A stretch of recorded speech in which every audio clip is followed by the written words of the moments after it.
Hey folks, welcome to Between Awesome and Disaster. This is your host, Will Carey. Thank you guys so much for tuning in. I appreciate you being here. It as I said last week, it's finally feeling like fall here in New York, which is great. The other fun part about that is that the high school that my apartment is near, their football teams starting to have home games again. So on certain weekends, I get to hear the announcer off in the distance, and I get to react to a game. I can't see him. Like, oh man, I hope the team does better at that because I follow soccer. That's the only sport I really can wrap my head around. I don't quite understand all the nuances of football unless I am watching it with someone who knows what they're talking about, and if there are snacks involved. My big thing with football season is that I'm mostly in it for the snacks because it's the only time of year where it's socially acceptable to go to town on like a buffalo chicken cream cheese based kind of dip, which if you are having a Super Bowl party in New York and that's going to be there, invite me. Or if you're having any kind of game day celebration, because I love that dip and it's the only time I get to eat it. And this segues interestingly into what we're talking about today. We'll talk about this briefly. My guest on today's podcast is comedian Courtney Maginnis. She's also the co-host of the podcast Narcissistas. If I butchered the pronunciation of that, I will have links to it in the description, and Courtney will also correct me during in the conversation as well. But Courtney's originally from the Virginia area and grew up cheering for the Washington Redskins, which is also the team that my family supports. It's been a rough most of my life. Because I think the last time the Redskins won the Super Bowl was, I think I was just being born. I think the Chernobyl accident just happened. By the way, I just binge watched the entire HBO miniseries Chernobyl. Incredibly well done. I really enjoyed that series. So if you haven't seen that yet, definitely check it out. And this was just This was really great. This conversation with Courtney was the kind of conversation I love on the show, in that it went places I didn't expect it to go. So I really enjoyed getting to chat with Courtney. And if you guys enjoy this podcast and want to share it with somebody else, we're available wherever you get your podcasts. If you can leave us a review on Apple Podcasts, that helps other people find the show. And also, if you're a listener, I want to give you guys a unique offer. I recently signed up with the affiliate program for Stitcher Premium. So if you were thinking about signing up for Stitcher Premium, you can get hundreds of hours of comedy albums, ads go away, get access to archives of big shows like Comedy Bang Bang and WTF. You can sign up and get a free month of Stitcher Premium by going to Stitcher Premium, Stitcher.com/premium, and using the promo code AWESOME, all caps. That is the promo code AWESOME at Stitcher.com/premium for a free month. So thank you guys again for checking that out. And let's go to my chat with comedian Courtney Maginnis.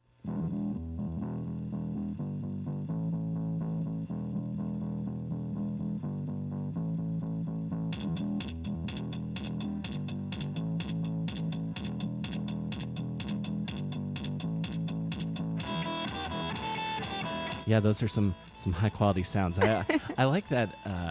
I love. This sounds very narcissistic, but I've gotten used to hearing my voice in my. Oh yeah, I re-listen to my own podcast. It's sick. What's your podcast? Oh, my podcast is called The Narcissistas. So it's funny you say it's narcissistic. It's me and my best friend, who's not a comedian, but he's a very funny person, and we've been friends for like 15 years, and we talk about a lot of different things. We call it a Beyonce-based podcast, but we mostly do other divas. So we do deep dives and like multiple episodes on like the history of divas. We've done like everyone from like Cardi B to Mariah Carey to Britney Spears, and we do it all. Yeah. Oh, that sounds interesting. Could I ask you what your definition of a diva is? Because to me, a diva, and it might have been from my like mid 90s understanding of that word. To me, diva is a female pop star who, and who is very demanding and hard to work with.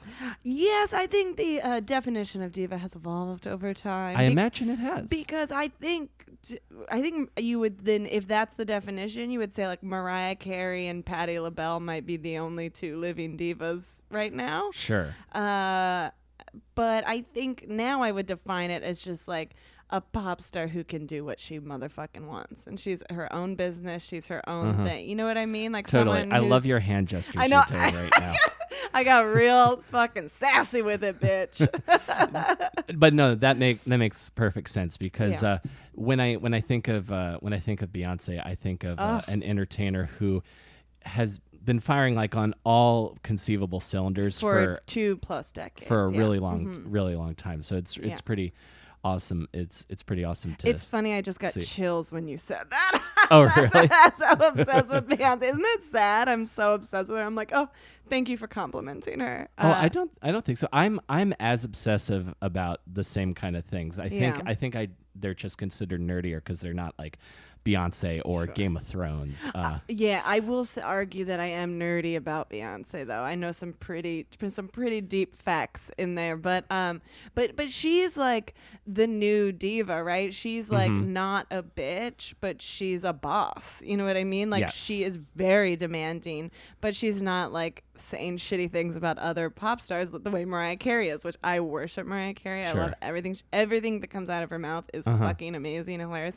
They literally, Mariah Carey, we're sitting in these rolling chairs. Mariah Carey literally gets pushed around in a rolling chair. Do you know that? Like I did not know that. When she performed at Times Square, I have a friend who she actually was on our podcast to tell this story, but she was working as a PA for like the New Year's Eve, Dick Clark New Year's Eve, or Ryan Seacrest, whatever. But they, when Mariah Carey was performed, they had her in a waiting room in a hotel, and they were like, okay, we just need to walk a block and a half to the stage, and she was like, I'm not gonna walk. So she had someone push her in like a rolling chair from the hotel a block and a half through Times Square, and there are all these like tourists waiting to see her perform. It's like, to me, that is incredible. But Beyonce is completely different than that. Beyonce is so powerful and demanding, and she has such a vision, and like that's the new diva to me. Like that's where all the other girls have followed.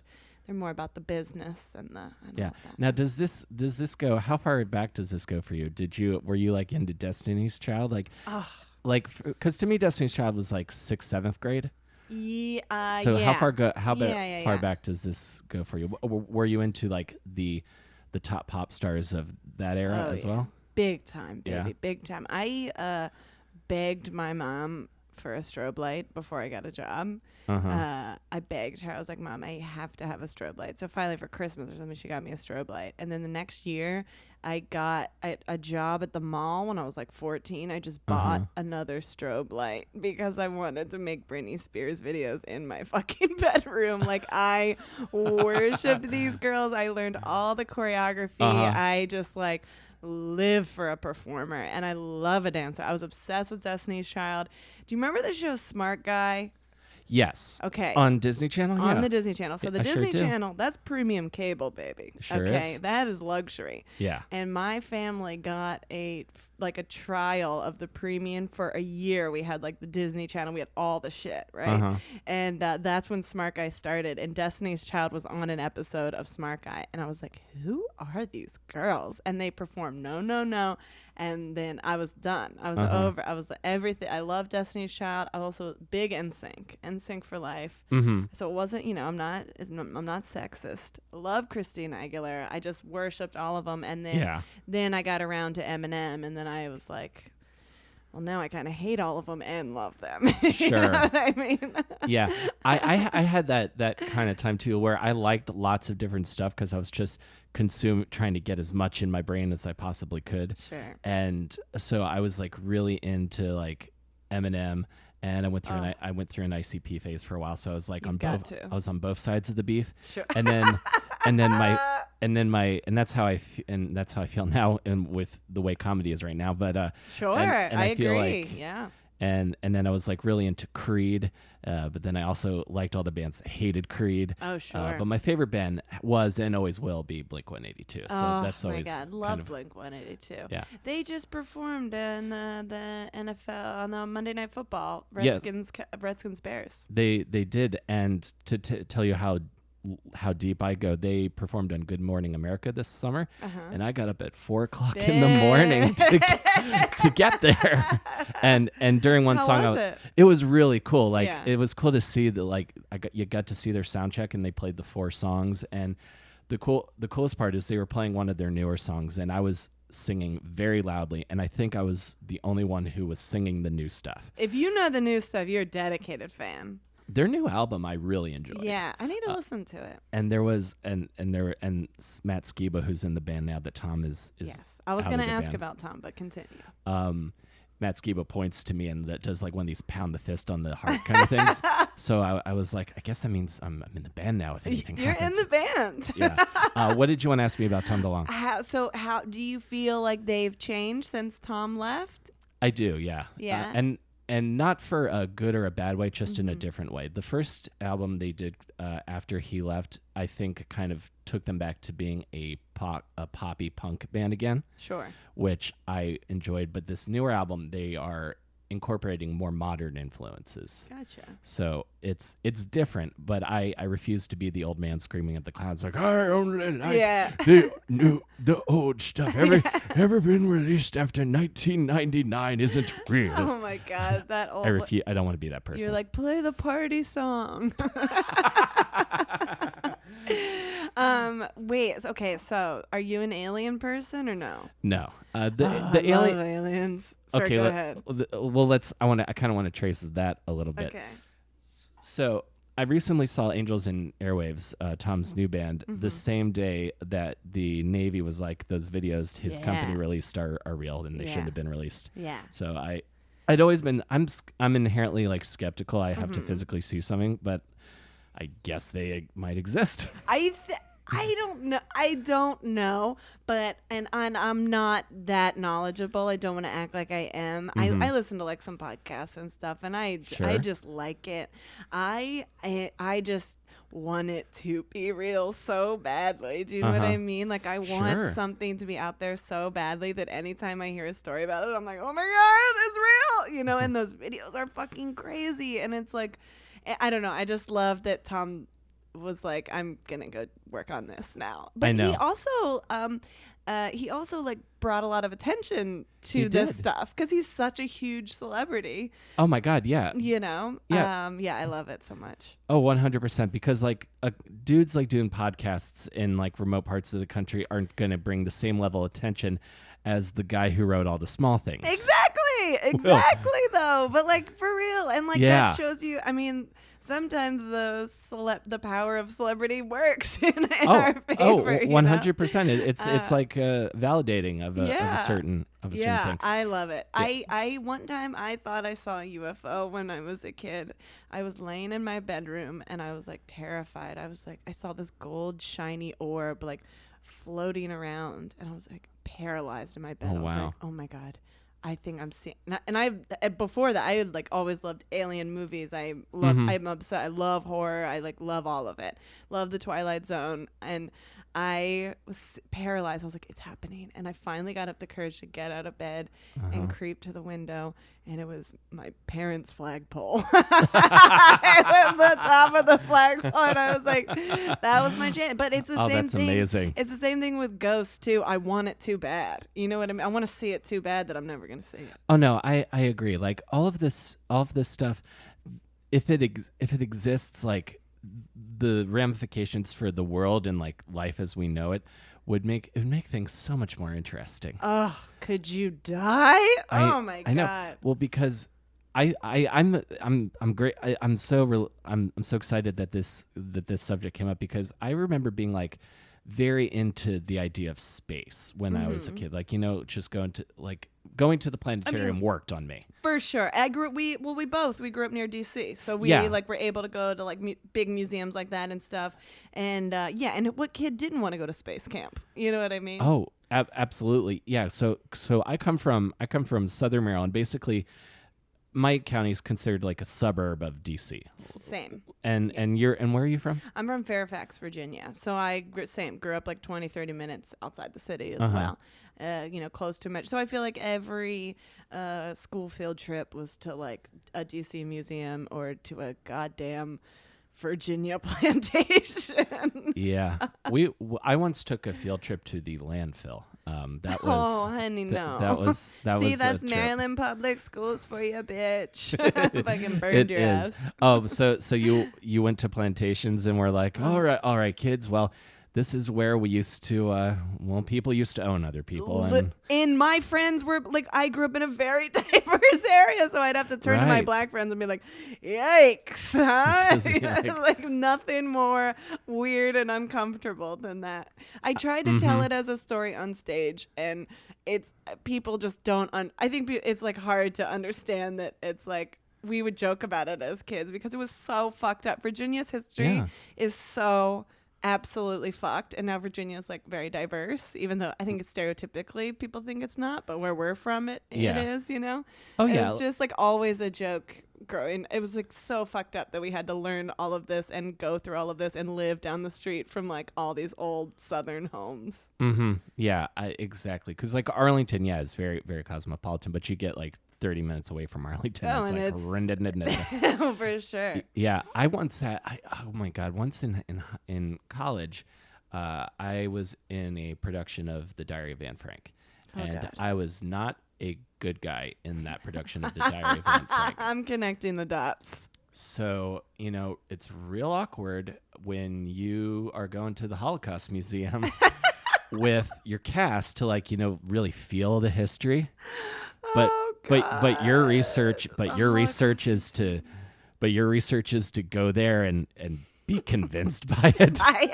It's So like fucked up. you're like Hitler had some good ideas. Right. having to take that point of view is just like and then like a survivor came to opening night when I was in my Oh God. historically it was uncomfortable, but Dicey. gotta do it for the art, man. You have to perform well. Yeah. You've got to to. perform. So you're growing up in Fairfax, Yeah. and what was your home life like? What did your folks do? Oh, my parents they own their own when my dad dropped out of high school. He says they let him leave, but he dropped out of high school, and It's like one of those like, we will accept your resignation. Yeah, he was like, So you don't they have to just be let there. me leave. I was like, so you didn't graduate? He's like, no, I graduated. I was like, so you got your GED? He's like, no, just let me go. And I was like, none of this makes sense. But he left to start his own business. So he like owned like a landscaping company. That's actually how he met my mom. He interviewed her to like be the secretary, and they fell in love. Very fucking cute. And that's nice. yeah, and so then some shady shit went down with the other guy who owned the business. He was a bit of a drug addict. So when I was a kid, they left that and they started their own business. They still have to this day. They do like all the lines on the roads, and they do snow plowing and that kind of stuff. Oh, Yeah, it's cool. kind of weird. So there was always like drunk construction workers at my Sure. house my entire life, just cracking Coors and Bud Light on the back deck. That was my whole entire yeah, it's just childhood. All my family lived close by. My mom was always yelling at people for having muddy boots, and my house was always like crazy. classic real American upbringing. You right know there. it, baby. USA. I know. That's I can that is the story that so many politicians say is like, I met this woman. She grew up, with all the muddy boots in the house, and that's what we need. We need to clean those boots. It's so fucking stupid. Yes, that's exactly. Yeah, but my parents, they're very sweet. I got two sisters, so we grew up. It's just my house was like very loud, and it was always a party house. That's how I grew up. Party house. Mm-hmm. And so in this cluster of activity, Yes. you're looking towards the stars and wondering what's out there. Oh, absolutely. I was definitely a fucking freak when I was a kid. I was like always an artist because I do fashion. That's my day job. Yes, I've heard your bit about that. Oh, thank you so much. You didn't say it was good or bad, but I'll take it as a compliment. No, I thought it was a funny bit. Thank you very much. But that's not the kind of show I run. You're like, oh yeah, that one fucking sucks, bitch. I work in fashion, so I was always like drawing and stuff. Like people would come to my house, and I'd be like, I was very shy when I was a kid, which is weird now because you know my personality. But I was very shy, so I would like draw people's portraits, and they would come to my house, and I'd be like, I drew you a portrait. Like I was very weird and to myself and in my head, and I loved horror. I loved fucked up shit. I loved space alien. I loved all the dark weird stuff. Now, when you say horror, are we talking like slasher movies, like your psychological thrillers? I'm talking all of it, baby. All of it?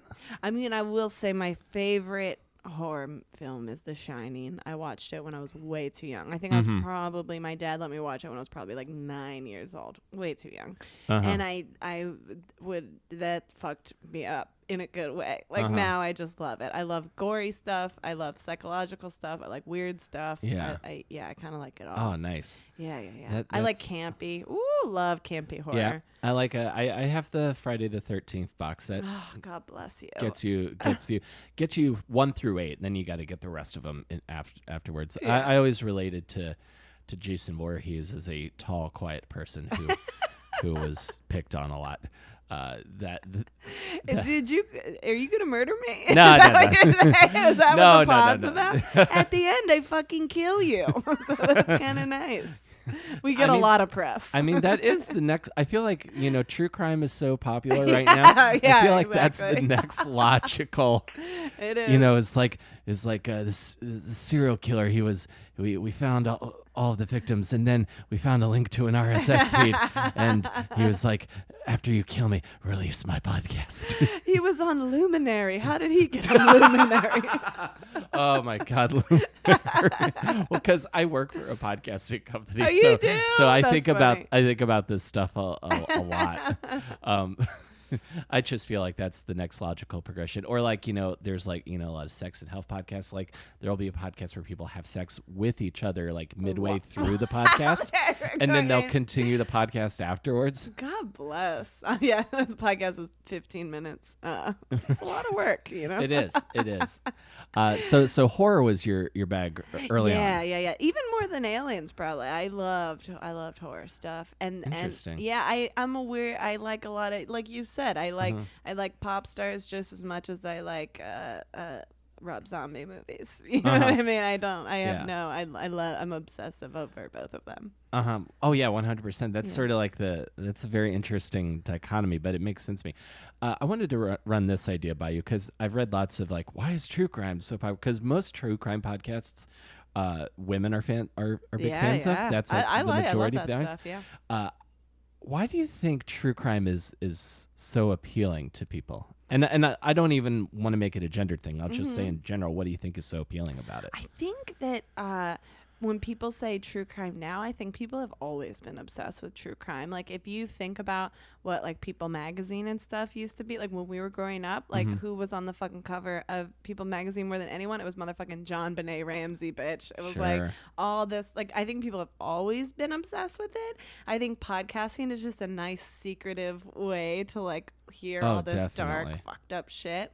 And you're not having to share it with everyone or like admit that like but I think it is women are probably have to be aware and scared all the time, and it's almost like hearing it makes you be like, see, my fears are not crazy. Yeah. You know what I mean? Like shit you're happens. Being validated, and it's like true crime is like infotainment almost. Yeah. And it, exactly. Like ways these motherfuckers like killed people, or things you need to watch out for, or like this, like learning about sociopaths and like like red flags of like sociopaths. Absolutely. Who's the next Ted Ted Bundy. You know. I saw something on Twitter. Apparently the most accurate representation of a sociopath in movies is that guy from No Country for Old Men. Ooh, I fucking love that movie. I just got chills when you said that. That movie is great, and that's fantastic. That guy and that makes sense. Totally. Yeah, totally. That's the closest I've seen on screen to like a remorseless, just like just boom, monster. Like nothing. Oh my God, he's so goddamn good in that movie. Oh, he's amazing. Amazing in that movie. Yeah. Did you watch like Forensic Files a lot growing up, or Medical Detectives? I watched Forensic Files. I maybe when I was a little bit more older, I was like 2020. Because you remember, were you a Friday night shows person? Not the magazine shows. Sorry. Family Matters and Step by Step and all those movies that came. I mean, all those TV shows that came on Friday nights. TGIF. Boy Meets World. Yes, like all that stuff. Mm-hmm. Full House. Hello, Olsen twins. Iconic. Me and my sisters were always watched TGIF, and then 2020 came on after. And I remember being like some like dark shit what they would be talking about, and I'd be like, oh my God, I have to watch this. You know. So I liked all the weird stuff. Yeah. And my parents, Blockbuster, of course. Friday, like Saturday nights at Blockbuster, I'd always want to get the horror movie. My dad would always like try to get an action movie. It's it's an age-old family fight. Oh yes, absolutely. You need something with guns and explosions, or something that's gonna like leave you traumatized. Yeah, but I mean. People talk about being traumatized as a child. It's gonna happen to everyone. Like, we're gonna be taught. We're in like another 20 years. We'll be reading articles about like, I saw the Joker in theaters when I was 8, and now I can't feel anything unless I strangle people. Exactly. Now I can't come unless there's paint on my face. You don't want to know what's in this paint. It's the tears of all my victims. So that's a great pitch. That's money if anyone in the industry is listening to this. Yeah, let us know. Seriously. Do you feel like movies and stuff traumatize people? Is there anything you can remember as a kid being like, I shouldn't be watching this? This is fucked up. No. Honestly, no, because I definitely remember being like, oh, that was real. Seeing some stuff that was really scary. I just remember this one movie with like a serial killer who was like disguised as a security guard, and he went around like killing people, but then he got beat to death by an angry mob at the end. Oh, that's fun. But not in the traditional sense of like, oh, I can't watch that movie or anything like that. I remember just watching The Shining and being just like eyes completely wide open, and then being like, I think I'm an adult now. You know what I mean? Like it just like moved me into the next phase of my life. Sure. But yeah. I feel like thinking about it right now, and I can't say this is definitively the answer. Sorry. Oh, no worries. I don't know if this is definitively the answer, but I feel like there was a pretty big chunk of my teenage years where I feel like I was pretty out of the loop culturally, because at a certain point we didn't have like cable anymore, and my parents never bothered to get it replaced.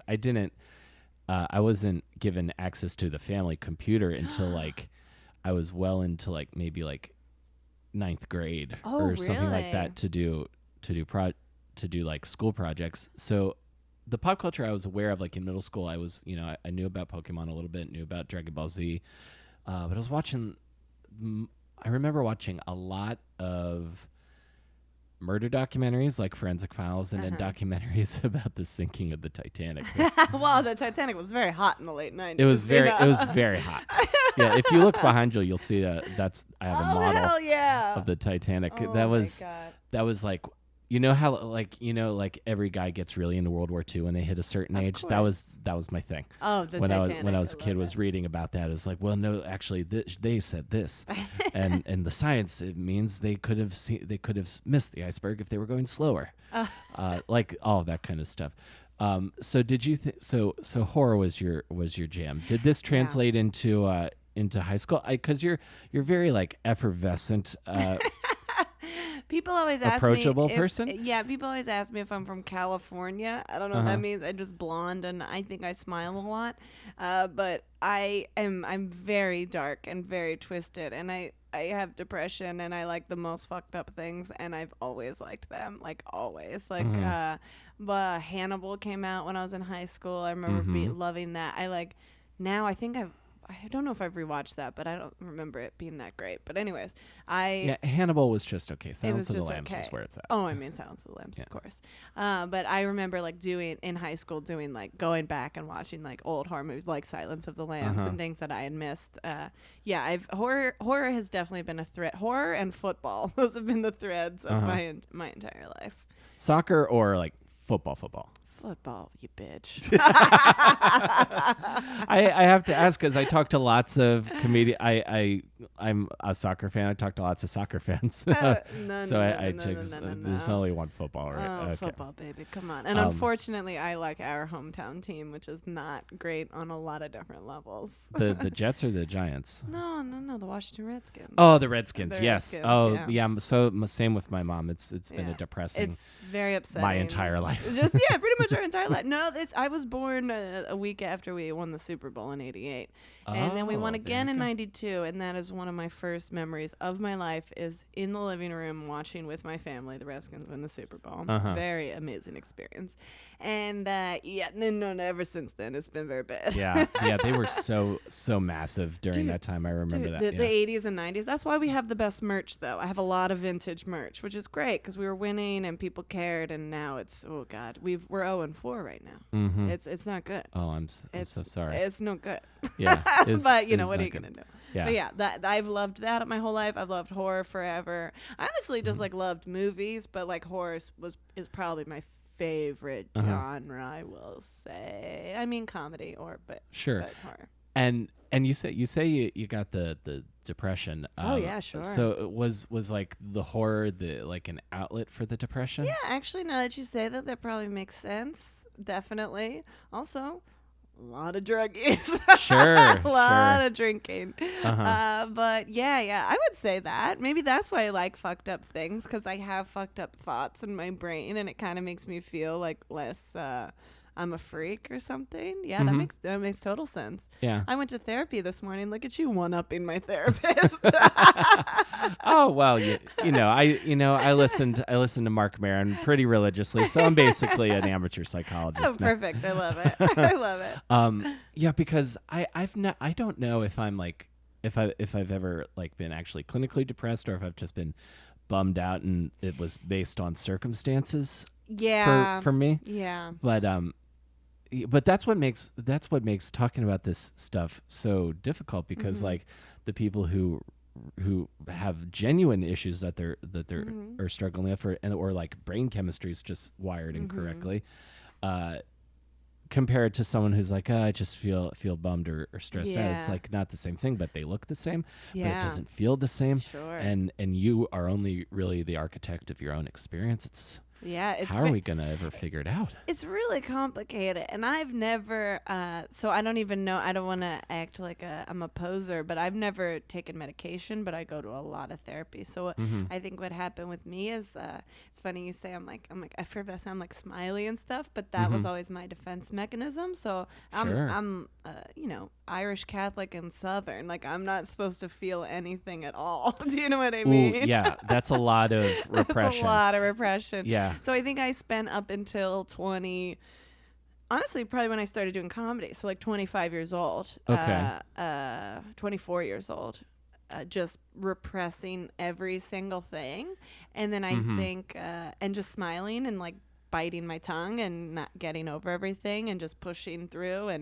And then when I started doing comedy, I started like opening up a little more, hanging out with a lot of people who were like cool with everything and open to talk about everything. And I guess I never really like hung out with people or had a friend group that really like pushed me to do that stuff. And so then I started going to therapy, and like all of it opened up, and I realized like how much anxiety I had going on, how sad I was inside, that I was just like taking out. I mean, I drink now. I drink a lot, but like I drank, you know, and I like I'm picturing, because when I think of traditional Irish Catholic emotional repression. Yeah. I think of like just, a lot of drinking and fighting. Oh, and then, yeah. And then, those are my big two. yeah. and then I think of like the Southern emotional repression. It's not quite the same, but it's like that never want to appear impolite. Exactly. Kind of feeling. Exactly. Especially, and I feel like in the South, women get that a bit more. For sure. And you don't want to put anyone out. You're like, I don't want to put that on you. That's like not I'll deal with it. Like that thing, it's all there, all of it, both sides of my family. And so it was like, I think from like, even now, what am I saying? There's some timeline on it. Like even now, I still go to therapy every single week. I used to go twice a week. My fiance and I, we do couples therapy. We don't really do it anymore. We actually graduated, so kind of a big deal. Excellent. Thank you so much. That's always good. But we went to couples therapy. Like I've just dug through years and years and years of just like not dealing with a single thing and just drinking or getting fucked up, doing drugs, smoking pot, like whatever was my flavor of the week. Yeah. I like, now I'm like dealing with all of it. So when I say I was like depressed or I struggle with depression, it is a mix of like just anxiety and just like I'm also just ever since I opened all this emotion up, it just has been a lot for me to sort out and silo, and it always ever since all that happened, I don't think I've spent a day not feeling like the world was hanging on my shoulders, and every single day I have to kind of like work through it a little bit more, if that makes sense. Like I definitely have had a cloud over me, but it's every day it dissipates a tiny bit. That makes total sense to me, because you have all of your personal stuff and you're rethinking things, and then I think what weighs me down is that I feel like, especially if I go on the internet for a second, I learn 500,000 new absolutely horrible problems that people have that I'm not helping with. Absolutely. And then I feel like I'm the reason it's happening. Yeah, absolutely. I do that too. That is a little bit of our narcissism too. Of course. I've had that argument too. I've had arguments with like groups of people online, which is why I try not to do it anymore, where they respond like, I don't think I do that. And I'm like, I didn't mean you. You, yeah. Everyone's like, me? What? I'm not ruining the environment. Right. Or like whatever it is. Could I also ask you, in your time in therapy, is the goal of therapy to find the core issues? And if so, do you have an idea of what those are? Yeah. With you now? I think at first that's what it was. At first, I actually went to one therapist, and he's been my therapist for like five almost 6 years now. Oh wow. Yeah. That math is right, I guess. So I like started comedy for a couple years and then started going to him. Yeah, that makes sense timeline wise. But so I've been going to him forever, and it was the first I just really truly like lucked out. And I never thought I wanted to go to a dude either, but like he's just is very not me. And it just works out really well. But I think in the beginning it was to dig through all of what I think I'm mad about and get to what I'm actually upset about. And for me, it's like as soon as he says the thing I'm actually upset about, I burst into tears. So it's very easy for me to realize what the pain point is. Right. So that was it at first. And now he knows so much of my history that it kind of cuts through some of the stuff a little quicker. And now it's more shifted into like managing every single day. And as these issues come up, getting perspective on them, why I feel this way, why it's not okay. And now it's starting to shift into me sticking up for myself and saying no. And those are things that, those are not in my wheelhouse, and it makes me very uncomfortable. And that's like the new thing it's starting. But this is not like he planned out some schedule for me. This is just kind of like happened naturally over time. He's adapting the game plan. He's he's on there with like the giant headset thing with the clipboard talking to the defensive coordinator. Which, by the way, the Redskins defensive coordinator needs to be fired. Anyways, what were we talking about? My problems. This is but see, these are the kind of conversations I love, because I only ever have these with comedians, where we could talk about uncovering like our deep core issues, and then translate seamlessly into this guy needs to be fired. Because the team's losing. I was talking to, do you know Mike Mercadal? Yeah, of course. He's a I buddy of love mine. him. I love him. Because his team's 0-4 right now also, but the Dolphins are apparently Yes, tanking on I purpose to get a higher. Yes, isn't that? That's the rumor. I don't know if that's confirmed. He would know though. Well, if I will say allegedly, if that is true, I feel bad for season ticket holders. They're people that pay money because they love watching their team play, and you obviously have more fun if your team wins or at least tries. Of course. You know that I don't know if you know, there's a rule in the NFL that if you don't sell enough tickets, then you won't automatically get local broadcast. Oh, so really? like NBC4 wouldn't play the Redskins if they don't sell enough tickets. Mm-hmm. And Dan Snyder, the owner of the Redskins, is now covering up seats with maroon painted plywood. So from an aerial view, it looks like there's more people and less empty seats. Oh my God. It is unbelievably embarrassing. I don't know how he's like getting around this, but it is. My family is die hard, and they pretty much. I have one aunt and uncle that still has season tickets. My dad got rid of my grandfather's season tickets that he like willed to him when he passed away. Like we're so bad. Wow, is there a long wait list like the Packers? There is, but it's I've been on the wait list for affordable like upper level seat tickets I've been on the wait list for like 10 years maybe, and my number hasn't get called. Oh my God. But they email me every single year about the lower deck. But I'm not paying. You think I'm gonna pay $20,000 to come watch you lose 8 times a year? Jesus, that's how much Redskins season tickets go for? I don't know. I made up that number, but it's it's a lot of money for like the lower level seats and like the club level seats where they have like a lobster bar and like dumb fucking shit like that. Who the fuck wants to? Anyway, sorry. That's always been ridiculous to me too. Like I'm my dick. I'm a big NYCFC fan, and they play at Yankee Stadium, #1 in the Eastern Conference this year. Bitch.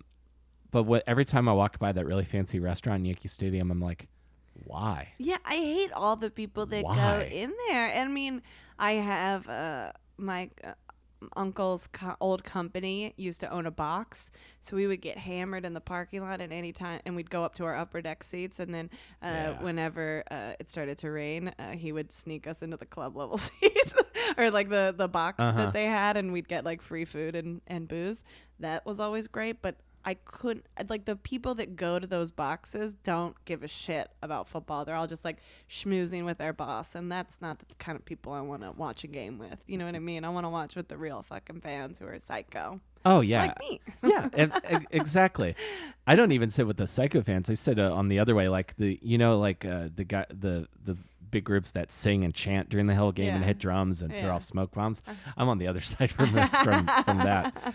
He like a little more low key. Yeah, but I still. But oh my God, the last regular season game at Yankee Stadium, we scored a brilliant goal, and me and Mike Mercadal were just on the big screen at Yankee Stadium, just going like, "Wow." For like a really long time. That's So it's like, okay, I'm still gonna keep going. Okay, so you're in Virginia. You're into horror. We're not feeling our feelings. Mm-hmm. So comedians are the people that get you to start talking about stuff that normally people say, oh, we don't talk about that. When and where did you start comedy? So I started comedy here in New York. I moved to New York. Yeah. I know, it's terrible. I moved to New York to go to college, to go to fashion school. So I've been in New York since 2006. Mm-hmm. And where'd you go to school? At Fashion Institute of Technology. Yes. bitch. I know it. I used to work at the Starbucks on 28th and 7th. You did? Yeah. Oh my God. I might have seen you. What years were you working there? 2011. Oh, no. I had already graduated. Yeah. I do think that my fiance, before I knew her, came into that Starbucks while I was working there. That's a story for another time. So oh my God, I love that. So you're going to school for fashion. That's your the goal. That's the goal. Working, going to school, interning, like I was like, I'm going to make it in fashion. I'm going to be a fashion designer. I got hired right out of school for Oscar de la Renta lingerie. I was like, look at me working in high-end fucking fashion. And it was the worst experience of my life. I was in a very dark, I worked 6 days a week. I made $30,000 a year, which like in New York City is nothing. Tough. Yeah. It was tough. Like working that much, eating ramen, drinking PBR at disgusting Bushwick bar. I've lived in Bushwick like most of the time I've lived here. So that was back when Bushwick wasn't cool. And right. I just like really hated my life. Everyone was so mean. I just had a miserable experience. And then so I actually got fired from that job. Oh. It's just everything about it was bad. It was one of the worst years of my life. I'm replaying The Devil Wears Prada in my head. And it feels pretty. It's true. Can I tell you, the first day, the senior designer came up to me and she was like, you smile too much. We'll wipe that smile off your face. And walked away. I was like, what the fuck? And, I'm like still happy-go-lucky, like sunshine over here, like, okay. But they wiped that smile right off my face. And so the next year I left, I got fired and I started working at Victoria's Secret because I studied intimates. I studied lingerie. And I started working at Victoria's Secret, which was like a huge corporate job. Not 9 to 5, but like 9 to 6, and pretty standard hours, way more low key, like way more. I mean, not nice, but not mean, actively mean. Do you know what I mean? Yeah, they're not trying to break you. Exactly. They're just maybe a little cunty, a little backstabby. So I started working there, and I wanted to work in fashion because I wanted a creative job that I didn't sit at a cubicle and write emails all day. And people think a fashion designer is a cool job, but it is in some ways, but like most of the time you're in a cubicle and you're writing emails to China about how to sew things. And I just was very unhappy there in a different way than I was unhappy before. And I was like, I got to do something. And then it was my friends this is like 2011, and all my best friends were like, I was always like the funny girl in the group, and all that stuff, and I always loved comedy, and I was very stupid and watched stand-up specials all the time, and they're like, you should just go to an open mic, like who cares, just go, we'll go with you. And after a few months of them pushing me, I started like secretly writing some jokes, and then they all went with me to my first open mic. I fucking killed. I was like, this is it. I'm going to be a comedian. And then my second open mic, a week later, I bombed so hard that Lucas Connolly, Lucas Connolly? I know Lucas Connolly. He spent his whole 2 minutes after me just making fun of how bad I did. Oh my God. And now he's my friend. But I just never, ever took a break or stopped doing comedy or stopped going. I just was like completely 100% in to comedy. Excellent. And where was that first open mic? The first open mic was at Eastville Comedy Club, which is now New York Comedy Club. Oh yeah, that's right. I think my first, maybe my second set I ever did in New York before I lived here was at Eastville. Oh really? That's also where I met Casey, my now fiance. Casey Saligo? Casey James Saligo. Oh, I didn't know you guys were getting married. That's awesome. Yeah. I got to get him on the show sometime. He's the best. Yeah, he's great. I like that dude. Yeah, he's the best. Haven't seen him in a while, but he's solid. He's just literally at the cellar right now. Where could you die? Like we met at an open mic 8 years ago. Now he's just working the cellar. It's like amazing. I'm so proud of him. That's beautiful. We're getting married. Yeah. That's so killer. Wait, so you started in DC? I started in Maryland. I started in the suburbs of Baltimore. Okay. Baltimore has like a scene. Right? It has much more of a scene now. There was less of one when I started, but it's gotten to a really good place. So when I started, my first open mic was at a Damon's Bar and Grill, which is like a chain, like burger, chicken sandwich kind of place. I'm familiar with Damon's. Okay, so you know it. So we would have. So I was really into like Mitch Hedberg and Dimitri Martin, and I had a couple ideas, and I was like, I was a Maria Bamford girl. I love Maria Bamford. Oh. She's great. I could see that. Little kooky over here. Yeah. yeah. But Maria's she's amazing. She's incredible. One of the best ever. So I like had my couple of ideas, and I just went to the mic. I was like, how do I sign up for the open mic? And the host, a guy named T. Brett Hudson, was like, "Oh, we got some space. You could do like 5 minutes." And then I went up, and I was doing a pretty blatant Mitch Hedberg impression, but I killed. Oh no! That's how they get you. And then he was like, "Dude, you got to come back." And I just really enjoyed it. And I found like my thing. Like I had been in bands and had bad experiences with some of the band members, so I was just and I don't have enough confidence in my singing to go solo. So it's just like, fuck, what's the thing now? Yeah. And then comedy open mic. Okay, let's try that. that was my first thing. And so when I started in Baltimore, you could do that booked open mic. You could drive down to DC. There was some mics in like College Park area.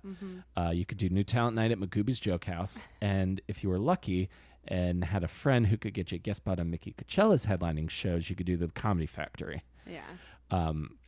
Which was tough because those were $20 all you can drink tickets.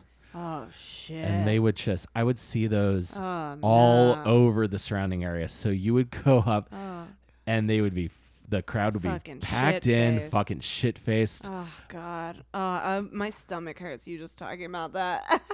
That is kind of like the weekly show I have in the East Village with Tom Delgado. We've run a show for almost 4 years now, but they have $20 bottles of wine, and we have to end the show before 10 o'clock, or at 10 o'clock, because people get fucking shit faced. It is instant. These girls are like, let's just split a bottle of wine, and then you look at the end of the show and they have like 4 bottles empty.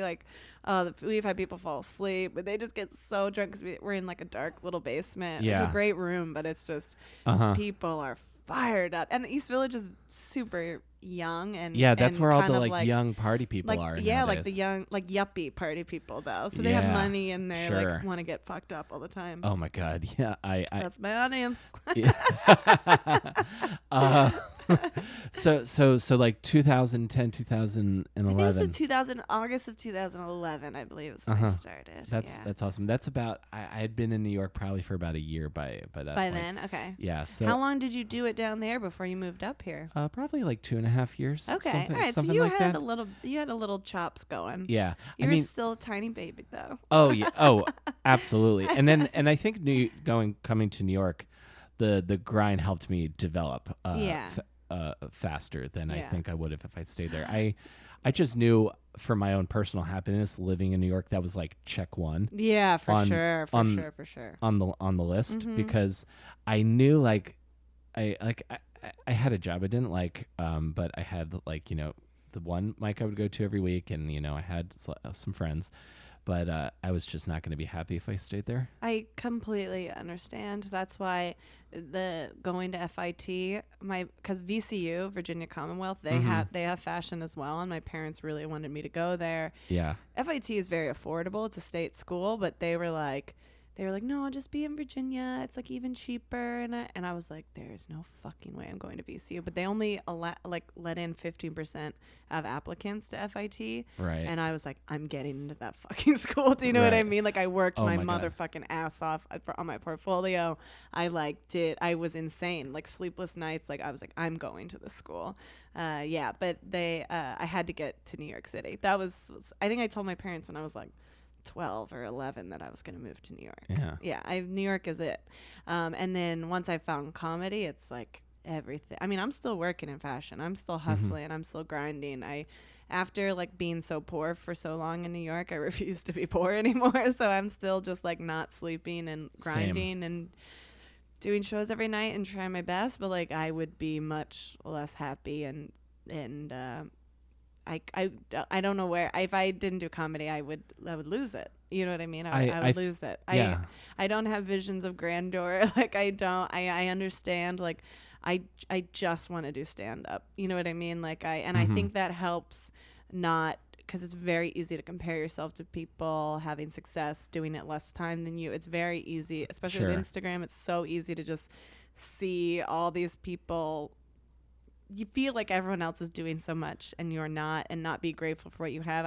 Every day I feel like you get to do stand up. So just be happy with that. I think about that a lot too. I don't get as many sets as I would like right now, but I am doing tons of creative stuff, and I do tech and sketch stuff.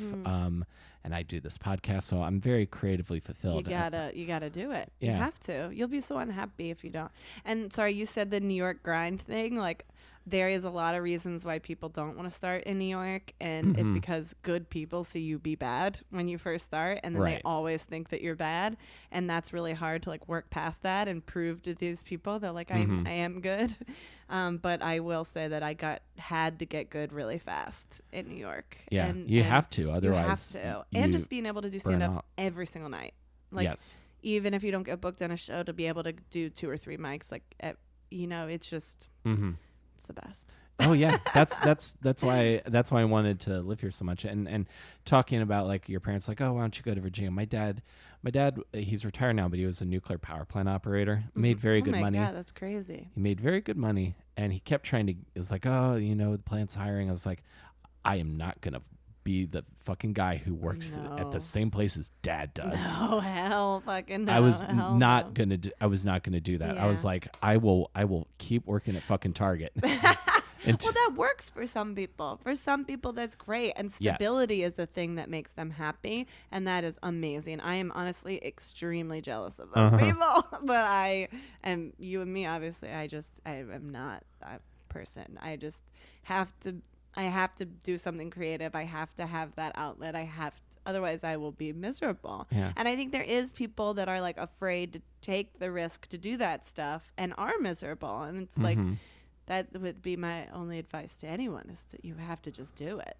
Yeah, I agree completely. Sorry, I don't mean to interrupt you, but you're anytime people ask me advice, I'm sure you do the same thing. Like anytime people ask me how to start stand-up or any advice, I'm like, just fucking do it. It's so easy. Just Google open mic in your town or city, whatever is closest, and just do it. Like that's the only way to do it. That's the first thing I always say, and I always feel good when like someone asks me, because it's like, oh, I guess I appear approachable. Also, that's the first thing I say, and then I say be a good person and find your friends, because they'll make it easier, and then you will make things together and you all get better together for sure, and you'll all have making things with your friends is the best thing in the world. Yeah, because it's the one thing you can control. I can control like that people will come over and want to talk to me.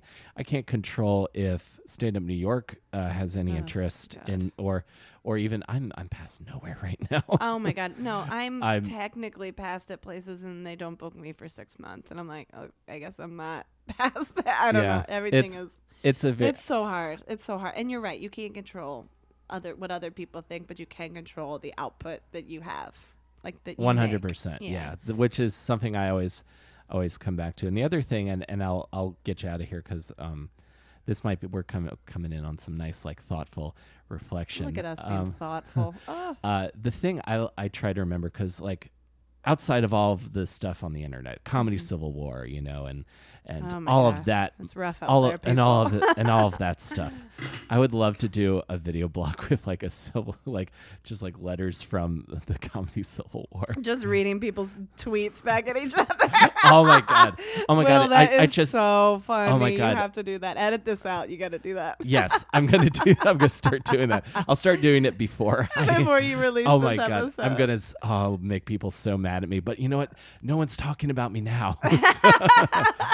That's another thing I take issue with. But outside of all of that other stuff, is that just the act of going on stage, saying some thoughts you had, and then getting a response is just so goddamn magical. It just really, it's important for me to remember that that's the great part of it. For sure. I mean, but it's also hard to remember that sometimes when you fucking eat your dick off in a crowded bar where everyone's talking and you've driven an hour and 45 minutes to make $60 goddamn dollars. Like, those nights are so hard, but that's part of the bigger picture, you know what I mean? Like it's all just like a back and forth of the amazingness that it is and the joy that it brings and the like fucked up situations you get yourself into. Oh my God.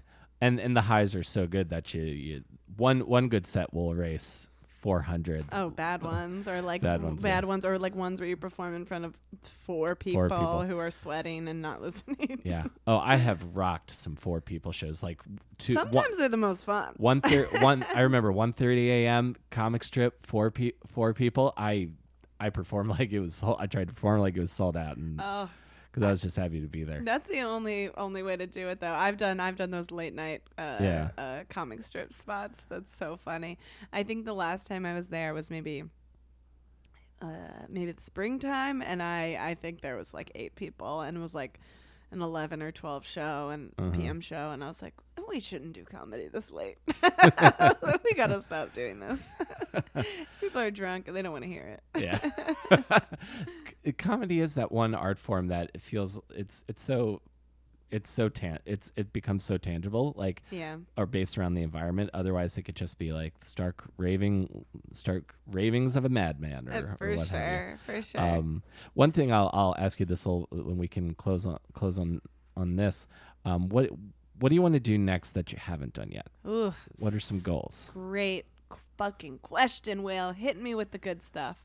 There is, oh my God, so many things. I would love, I've been making, I work with a guy who does these NFL fan therapy videos. Uh-huh. And they are so goddamn fun, and they're so silly, and they're just really like improv, like just me being crazy about the Redskins. And I would like to maybe either with him or like on my own, I want to develop some other sports Redskin football thing from my perspective, because I'm a female, and then that doesn't get represented very often, and I'd like to do something with that.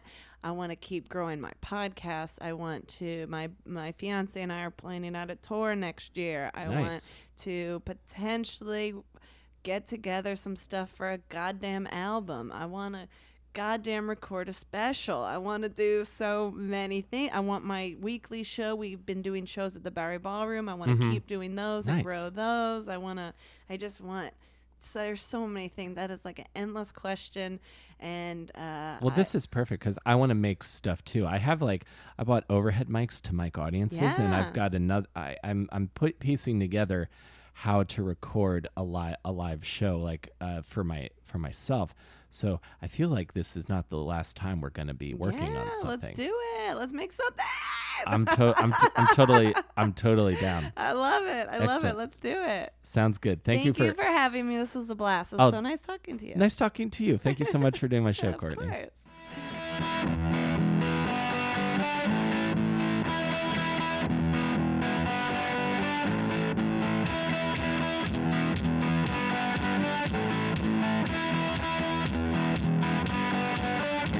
Okay, folks, that's our show for this week. Thank you guys so much for listening. Check out Courtney's podcast wherever you get your podcasts, and I'll have links for her website in the description. If you enjoyed the show and you want to help other people find the show as well, we're available wherever you get your podcasts. You can add us to your fave playlist on Stitcher.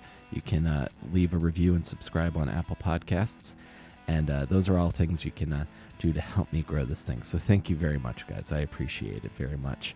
I also want to make sure you all know that you can get a free month of Stitcher Premium if you sign up by going to Stitcher.com/premium and using the promo code AWESOME. I also want to give a shout out to my supporter on Patreon at the awesome producer level, Mary Beth Moody. Thank you so much for your support. I really appreciate it. If you guys want to check out some of the rewards I have available over there, you can, of course, go to patreon.com/awesomedisaster. See what I've got going on over there. I'm also on Twitter at Comic Will Carey. The day I'm recording this is actually my 10-year Twitter anniversary, which was, oh my God, startling to realize. So follow me over there. I don't weigh in on with a ton of hot takes. It's mostly stuff about music and things I got going on. So thank you guys very much for the support. I appreciate every one of you, and I will see you folks next week between Awesome and Disaster. Take care, everybody.